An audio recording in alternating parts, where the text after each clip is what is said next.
Here, here we are listeners and viewers of radiofonica.com, El Comodino dietro il sipario. Tonight we spent a few hours, or a little bit less than few hours, an hour and 15 minutes in a dream. That was a magical dream by Peter Brook, that is just the director of this dream, that is called The Suite. So those are the actors with me, that is, I'm feeling like very emotional for what I felt in there. It was full of everything.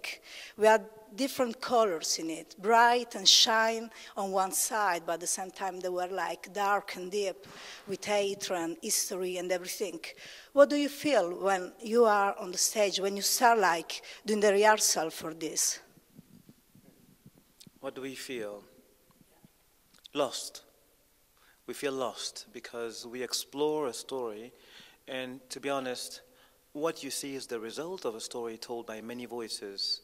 So our voice individually is not worth much.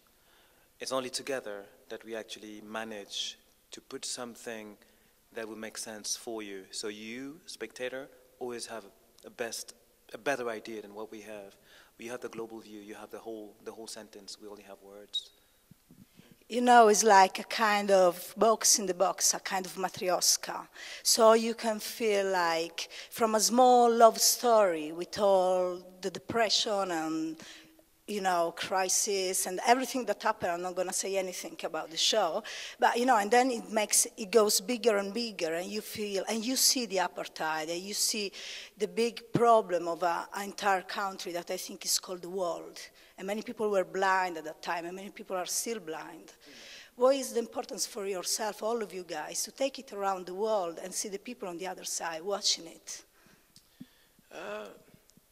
I mean, it's not a matter of going into the piece with an agenda or needing it to mean this to these people or anything.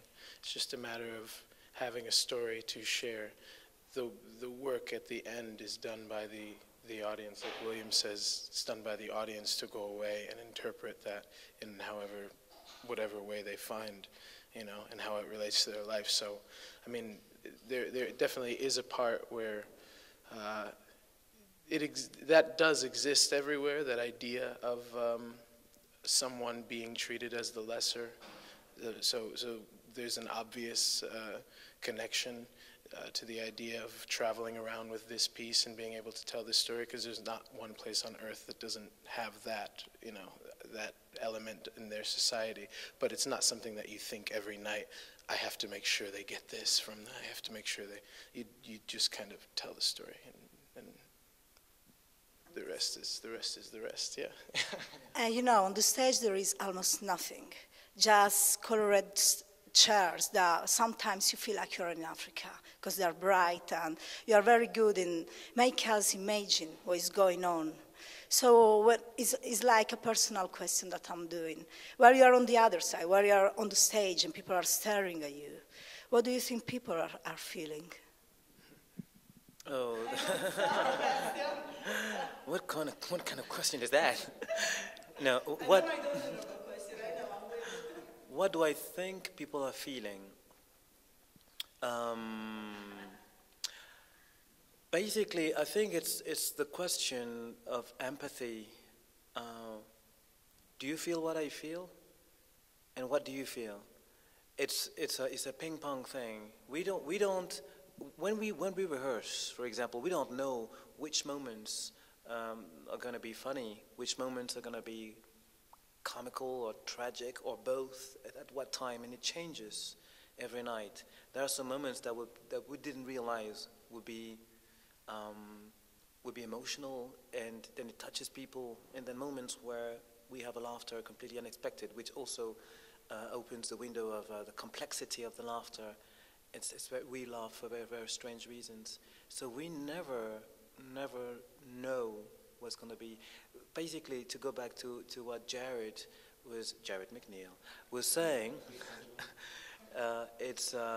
we are trying to say it in a very simple way, like we would tell the story to our sister, our brother, our mother, in the simplest way possible, trying to control the audience as little as possible.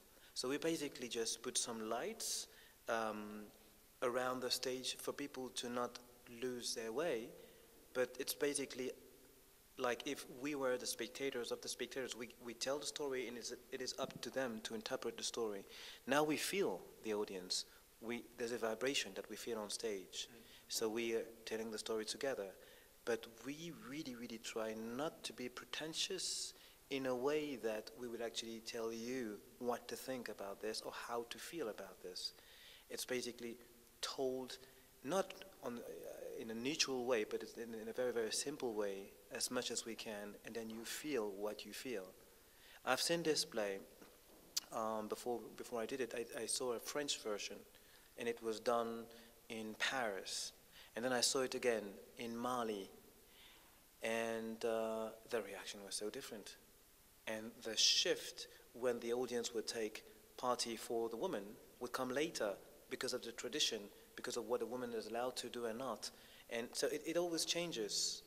It always changes depending on the audience. But you can never, ever tell, hey, wait a minute, you're supposed to feel sad here. Or no, you're supposed to be happy here. No, you basically let them be. And just last question, the whole piece is like a song. You feel like there are different rhythm inside. So in one point you feel sad, obviously, is what the public is feeling. At one point you're crying, at one point you're laughing. And it's like full of colors, as I said. And my question is like, do you think theater should start working in this direction to let people feel something different than what was old and what is the past, what was the past? Do you start working in the direction of making people feel?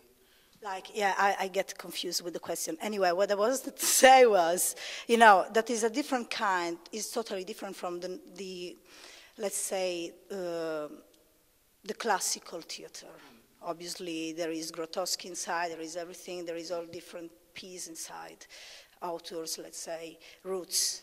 So do you think the theater is going to one direction where the public is part of it and so it will melt down?